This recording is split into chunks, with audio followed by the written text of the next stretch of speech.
गणपति बप्पा मोरिया, गणपति बप्पा मोरिया। हरे हरे महादेव, हरे कृष्ण।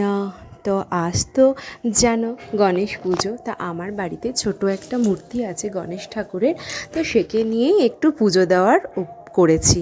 তো কালকে রাত্রিবেলা পুজোর বাজার করেছিলাম অল্প করে, আমি তো ছোট্ট করে পুজো দিয়ে এরকম করে নিয়ে আসলাম। গণপতি বাপ্পা ঘরেই রয়েছে, গণপতি বাপ্পাকে একটু স্নান করাবো, এই দুধ দিয়ে গঙ্গা জল দিয়ে মধু দিয়ে তাকে একটু চান করিয়ে দিলাম। জানি না কতটা পেরেছি গণপতি বাপ্পাকে, তাই বললাম গণপতি বাপ্পা ভুল কিছু হলে তুমি আমায় ক্ষমা করো। তো এই চান করাচ্ছি দুধ দিয়ে, এবার মধু দেব, মধু দিয়ে চান করাবো গঙ্গা জল দিয়ে।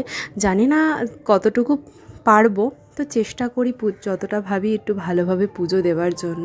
তো আমি শুনেছি যেহেতু পুজোর মধ্যে কিন্তু যাই পুজোই করুক গণপতি বাপ্পা কিন্তু প্রথম তার নাম নিতে হয়, তারপরে সব কিছু।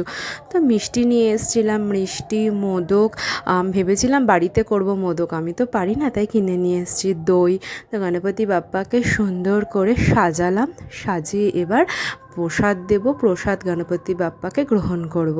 তো বন্ধুরা, আমার ভিডিওটা যদি ভালো লেগে থাকে অবশ্যই লাইক করো, কমেন্ট করো, আমার পাশে থেকো।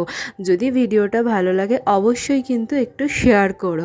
তোমরাও কে কে পুজো করেছো অবশ্যই কিন্তু জানিও, ঠিক আছে? গণপতি বাপ্পা যেন সবাইকে সুখে রাখে, ভালো রাখে, সারা বছর যেন বাচ্চাদের বলো বড়দের বলো সবাই যেন সুস্থ থাকে।